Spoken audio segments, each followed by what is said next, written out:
Well, Thing from Blow decks are harder to beat when they also run Fire Elemental. It's like when they just have like that's actually a really scary board. When they just have one Fire Elemental, one Thing from Blow, they're like kind of throwing lethal. 3, 6, 7 mana. I don't know about Slam. We need to decide now if we want to slam the Argent Squire, which for Bloodlust, there's no more Flame Tongues. What now?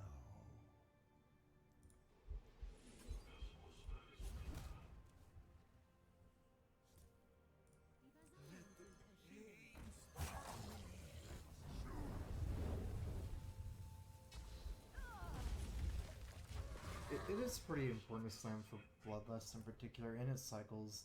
It does 1 damage, and we're missing, like, we're only taking 1 more damage by killing it because we're not getting an armor up. But we have no like AO, we have no like stuff like Brawl in our hand at the moment there, and it does save us life against Bloodlust. Could also kill this, but we don't get the draw. This is not a totem either.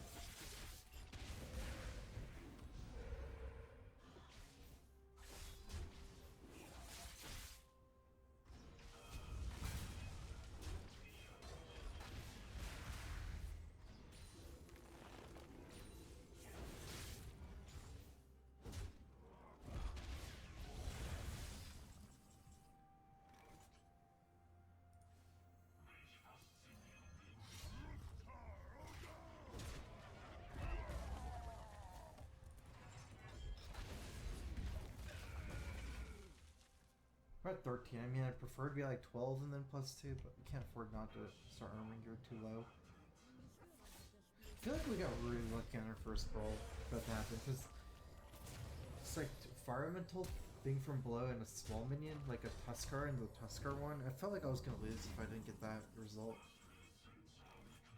So he's holding cards. It's like, it's probably Maelstrom Portals and Lightning Storms and Hexes, although it's also potential Rock Butter Weapon, Alakir. I don't think he'll play Alakir. Okay, let's set ourselves to 11 here. Like, one of our moves is Revenge, Rouge and Ghoul, and Prince, but the thing is, we're not like, it's the same damage, because we'd be at 13 either way, not arming that turn, right? So now we're at 13. I like this play better. This sets me at 11 for activating Super Revenge. And same amount of life. It's a little bit more dangerous than leaving this up.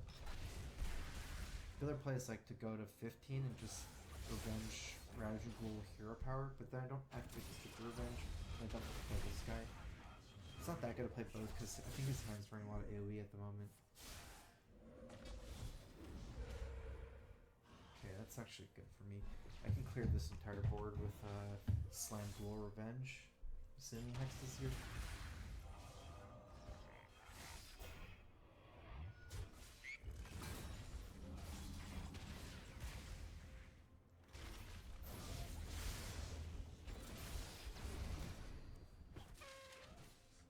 Oh, it's activated! What?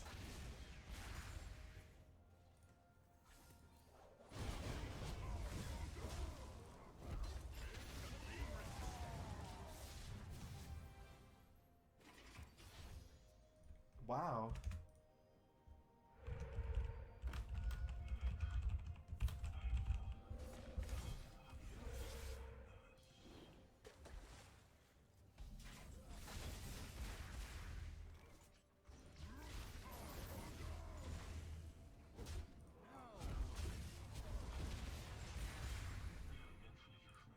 I have no time for games. Just gonna play Sylvanas. I'm saving Black Knight for Alakir, because if I play Black Knight before Alakir, it actually doesn't really trade. I feel like Alakir beats Black Knight, you know, with the Divine Shield and stuff. He made bad second Hex. These are okay. I mean, I think he has AoE, but these are kind of 6 and a 5, so.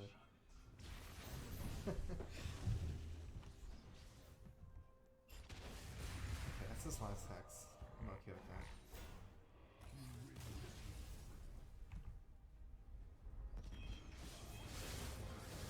Yeah, we just got Reno from that, and it was already activated in a non-rated.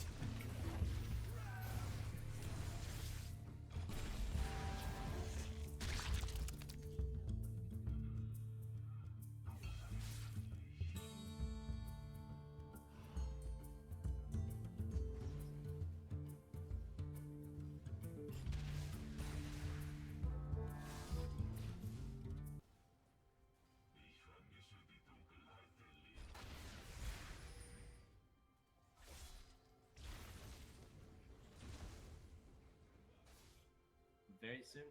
So we'll be getting into the game in just a minute here. Still just trying to get a hold of Kalento and StrifeGrow and get them in the game ready to go. You know, not doing this, you know, with them present makes it take a little bit more time consuming behind the games. But we're doing our best to try and, you know, minimize that amount of time. Admins and such working hard to get them here for you guys. What do you think is going to be the real break point in the series? What is going to be the thing in the two lineups that stands out the most that, you know, they could either target? Because in Conquest lineup, there's usually one deck that, you know, it struggles to get through the lineup. So it's got to be about Paladin then, right? Everyone's targeting these everyone expects Anyvin Paladin, and then they see that other people are bringing it, and they're like, you know what, this is an exploitable deck.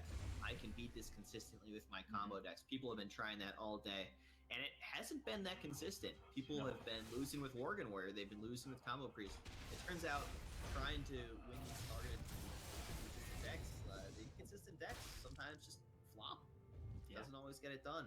So if you can get a win with your Paladin, then your whole lineup is just so much stronger. Like that vulnerability is out of the way, and your other decks are probably pretty strong.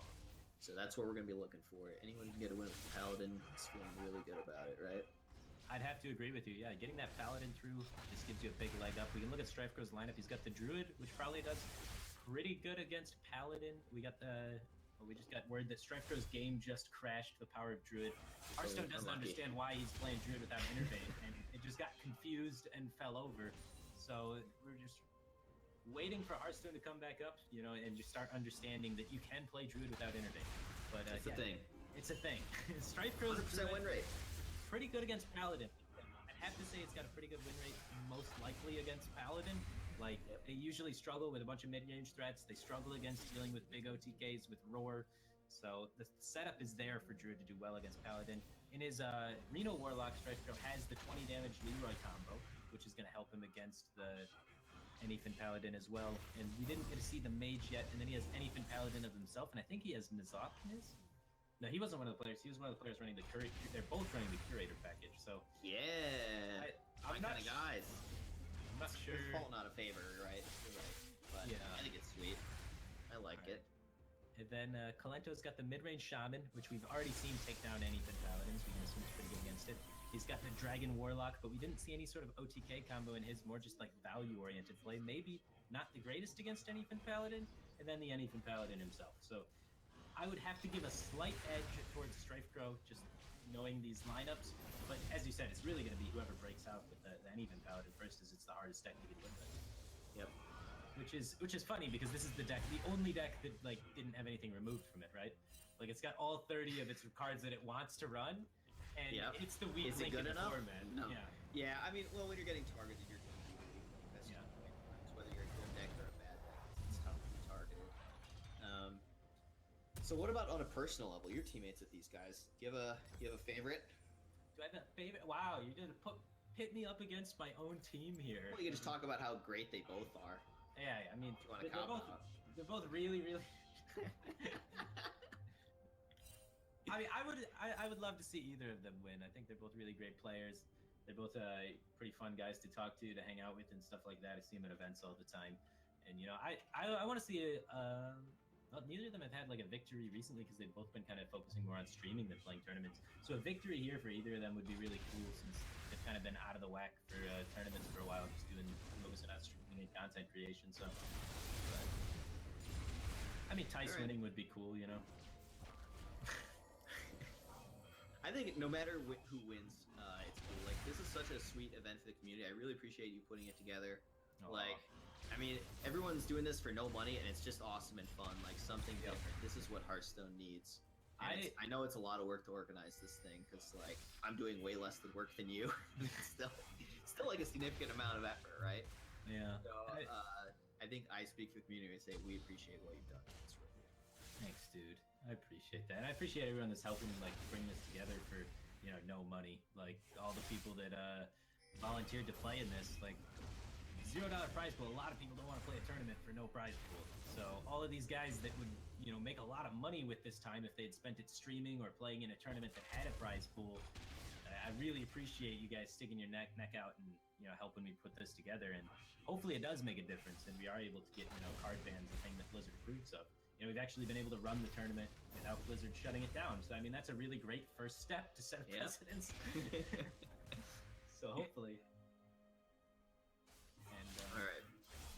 Hopefully, Talkstone ends shortly. It sounds like the players are approximately going to be into a game soon. Yeah, we're getting really close here. It's just we've had some issues with the client crashing and we're getting them resolved. It still is just very difficult for the client to process the Druid deck as it's not so confusing. Innervate, and it's don't innervate. It just returns fatal error every time. It's like innervate not found 404 fatal error sort of thing, and it's just so much problems. And it expects it to be there, and it's just not. So. Clover Strike though. It's a pretty sweet feature matchup. It is. It's sick. Yeah, it's like it feels like 2014, early 2015. It does. This is that kind of tournament. Yeah. And the winner of this plays JJ's Smork lineup in the finals. All right. It looks like the players are finally ready. We're going into the game. You see the lineups displayed there. Did Colento change locations? Can't say I was paying attention to that. Okay. But both players banned Mage again, so nothing new there. Both players banning Mage. Still, Strike Pro not respecting the Shaman. It maintains a 100% win rate for the tournament. It's going to be interesting. I like that Hellfire against Shaman. It's so good. Yeah. The other cards are fine too. Shadow Bolt, I mean, it kills Totem Golem, but what else? Does it need to kill anything else? I think so, yeah. Really? Totem Golem's not good enough. No, especially not with the context of this hand where Peddler finds chip damage to set up for Hellfire. Okay. Yeah, I can understand it. With the Peddler Hellfire, maybe you don't need the Shadow Bolt, but the Shadow Bolt's just... It's okay.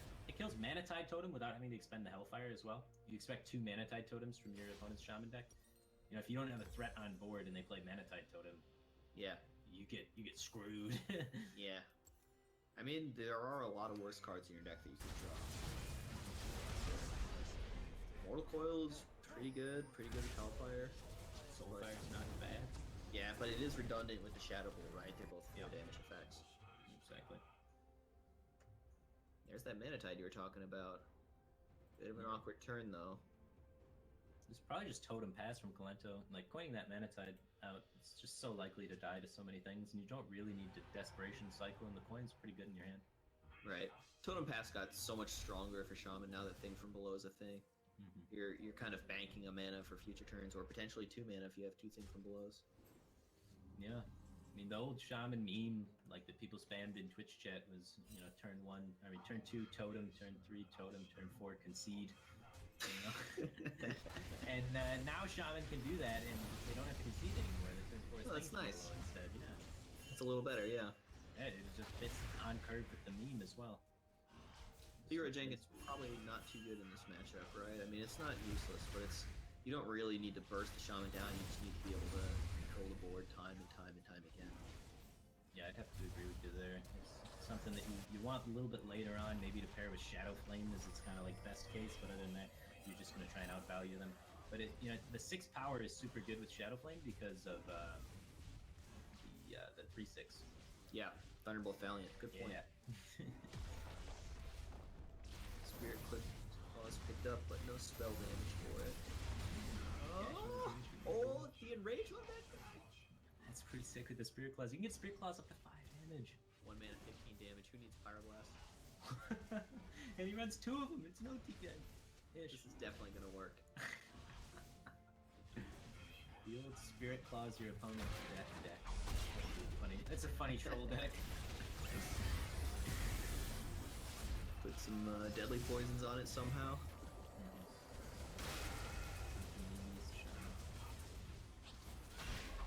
How does this work? Colento's got all the value trades here. Yeah, wow. Just protect the Thunderbolt Valiant. What are you gonna do about it? That's insane. When you're able to just play a Thunderblood Valiant on 5 and take a bunch of value trades. We're getting close to having some clears here. You could just jam Sylvanas. Sets up for maybe a Shadow Flame. It probably baits a Hex. But when it gets Hexed, you have Hellfire Shadow Bolt. Yeah, I like it. If they don't have Hex, then you got the Shadow Flame to blow it out and take the Thunderblood Valiant. Yeah. So, yeah, I dig it. They'll probably do something to stop that. So yeah, I think it's definitely worth it to just play the Sylvanas here, since you do have the follow-up on turn 7. If you didn't have the follow-up on turn 7, obviously things get a little scarier because you expect your opponent to be playing the Hex, but no follow. Since you do have it and you can clear the board anyway, might as well go for it. And Strifeco seems to agree with you there. Alright, here's where things get complicated. Sylvanas is an RNG card, but I think it's a very clear example of good RNG. It's super complicated. It's difficult to know when to play Sylvanas, and it's even more difficult to know how to play against Sylvanas once it's there. Am I smorking and ignoring it and risking those AoE plays like Hellfire or Shadow Flame? Or am I trading into it somehow, and then how do I optimize everything? Do I go face with this guy first? It's just a ton of little decisions that go into dealing with Sylvanas. Really an excellent RNG card. Yeah, I would have to agree with you there. It is a very good RNG card, and it is just a very good card in general right here. Like, Klento does not have great action on the Sylvanas, and it looks like he's just, playing out some minions, playing the totem, and going face, hoping things work out. He's hoping there's no Shadow Flame out there. This looks badly for him. Yeah, there is a Shadow Flame out there. It's not. Yeah, it's always going face. So we can Shadow Flame. We can even Farseer up. Yeah, you can trade the Sylvanas into the 3/6, Earthen Ring the Sylvanas, and Shadow Flame the Earthen Ring to be able to keep Sylvanas as a threat on board. And it's got 4 health. It's kind of resilient. Maybe you can impede the following play. So that way you have a Sylvanas on board, and you don't push 5 damage. If you go face with Sylvanas, you have a Farseer and a 3/1. You'd heal it. You would heal the 3/1, so it'd be a 3/4 and a 3/3. Okay. Rather than yourself, you're not worried about dying. No, you gotta have the board presence. That's the most important thing, right? Is board presence. Yeah, you're right. This is a mid-range shaman. He doesn't have that burst. So I think the best play is to go face with Sylvanas, Shadow Flame Sylvanas, and then heal up your 3/1 into a 3/4. You just put the most stats on the table, control the board the best. It's a little bit awkward against the expected play of Fire Elemental from your opponent. Unfortunately for Strifeco, Klento has Rock Fighter and Fire Elemental, so either way that he does this, it's completely blown out. Yeah. All right. Well, not the end of the world. Just a good play.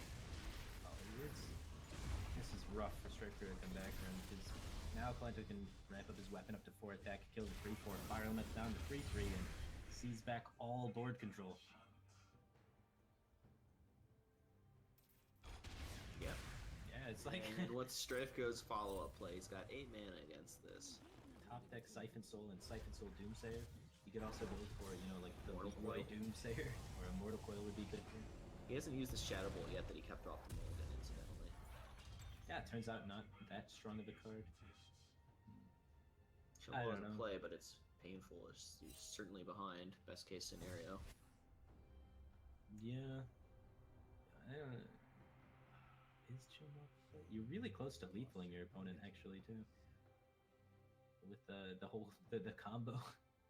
So That's maybe Chillmaw's good enough to stall you into the point where you can try and start setting up some of these lethals. It's kind of like, what else could you do? You could throw away your potential for any lethals by Leroying it and then playing the Doomsayer to try and get that to go off. And if that goes off, you get the tempo. But what if we Emperor Doomsayer, just as a thought experiment? We die to 6 damage, spell damage, and 4 damage. So we would die to Thalnos Lightning Bolt.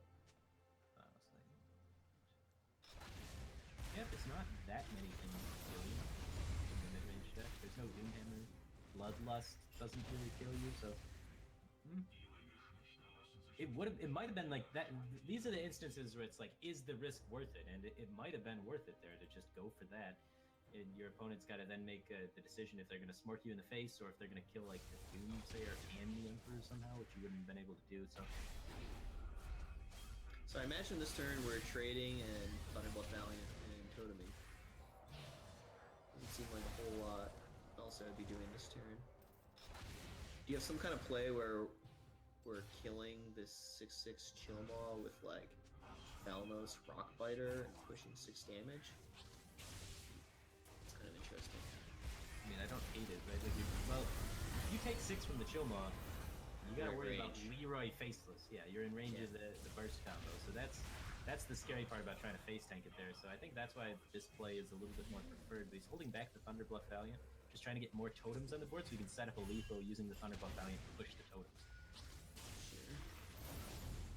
So we have enough mana for Mountain Giant Argus, which, I mean, it does set up lethal while being defensive. It's not realistically going to be lethal because that Mountain Giant's going to die. But it's going to take some stuff out with it while it dies. We did see there wasn't a Hex a couple turns ago on the Sylvanas. True, because he's drawn 2 new cards since then, and he's got Thalanos to play to draw an additional one, and you gotta assume there's 2 Hexes in his deck. Yeah. So that's pretty scary to go in with that all-in against Hex play. When it's a real threat that there could be a Hex. He's off the Shadow bench. Bolt, some kind of Doomsayer turn. Just risking Shadow the Bolt. Emperor now. Okay. Alright. We died at 9 damage. Just double spell damage play. I think that's a pretty reasonable risk to take. The nice thing about playing mid-range, playing against mid-range Shaman instead of aggro Shaman, is you can much more often disrespect first. Although in this meta, we're seeing more Bloodlust, so maybe not as much where you do have to respect burst.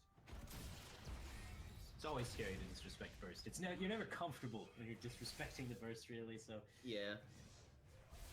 but Kalento doesn't have it. He doesn't have the damage to get the job done, so he's gonna have to figure out a way to kill this Emperor Thorsen. But Stripecrow doesn't have all the pieces either. He still needs to find that power overwhelming, and he has a lot of deck to go through before he's able to guarantee it.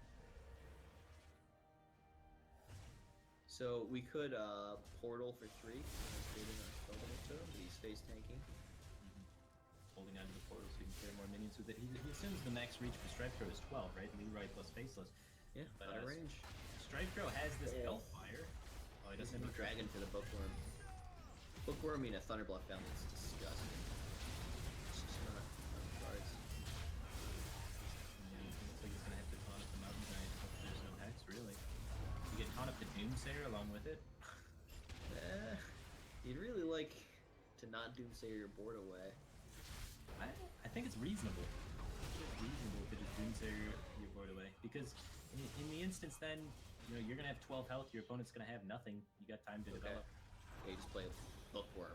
Yeah, you just play anything out there, and any minion you play threatens lethal. So the Bookworm, the fact that it has 6 health, is super powerful for helping you threaten lethal. He taps. He hits a dragon for Bookworm. That's a risky play.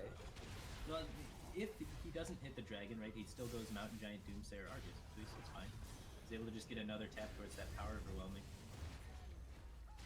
So yeah, I like the play. The tap's a little interesting. Potentially a little risky, but he gets into heal with it. He knows he has Reno. He had Reno, he had Alexstrasza, he had Siphon Soul for potential heal cards to get fine. I don't think you care about this Mountain Giant dying. I think you just want 2 minions out there for Hex, right? So your opponent has 2 big taunts, so they can't just Hex 1 and kill you. And here it's like,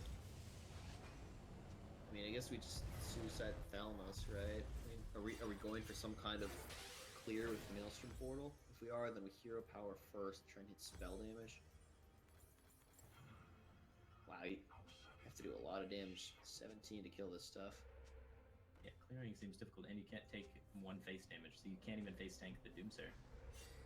Well, maybe he's willing to take 1 face damage. Like, Leroy Faceless is a pretty specific hand to be playing around with that many cards left in deck. He's going for it. Yeah. Not a taunt. This is super dangerous. You can still catch him with Thalanos. Run out of time. He's taking the 1 damage, Down to 12. and that's gonna be it. Yeah. The risk there to take the 1 damage is all it's gonna cost him. But you gotta look from Kaleno's perspective. He's thinking, if I lose this board, I'd probably just lose the game. There's probably no way I can win from that position. So he valued it as a risk worth taking. If my opponent doesn't have Leroy Faceless, I can actually win the game. If they do have Leroy Faceless, obviously I'm dead. Right. The Doomsayer going off for him was death down the line. Important snowball and strike for his favor. So game 1, going to Stripecrow. He's the first player able to take down Shaman. Heck yeah. Shaman down from a 100% win rate down to like what, 80% now? And Leroy, that we said not that great, did end up being pretty relevant and strong in the end there. Yeah, definitely. The finisher for sure. He close out the game. The Shaman just barely. The Shaman just face tanked a bunch of damage with Spirit Claws, I guess, to get in range. Yeah, he kept hitting stuff. There's points where he could have tried not to hit as many things. You know, it's something to look back on, but he knew what he was doing. He was trying to trade. You trade your life for the board advantage that you can try and close out the game, and it's just not quite enough board advantage to close out the game. He was really, really close a lot of times, but just wasn't able to get there. And in the end, just had to play into that Leroy Faceless, and StrifeCrow was fortunate enough to have it. So, yep. StrifeCrow still HearthStone has to win with the Paladin and the Druid. And the Paladin, we've said, is going to be the problem deck, really, in the series. And then Kalento has to win with all three of his classes. So I expect we'll see him just re-queue up the Shaman again. Why not, right? Yeah, it's been performing all tournament, and you don't expect it to lose too many times. And we do see him just go ahead and do just that. And meanwhile, StrifeCrow, the Druid, without Innervate, without Fandral, without Yogg. He's got Mire Keeper in his Beast Druid. Yeah. Trying to make up for the lack of mana from Innervate. Might be that his reasoning, or I mean, his Beast Druid goes all the way to 9. Like, that's how big the curve is. He has Onyxia in there. It's not an aggro deck, really. It is a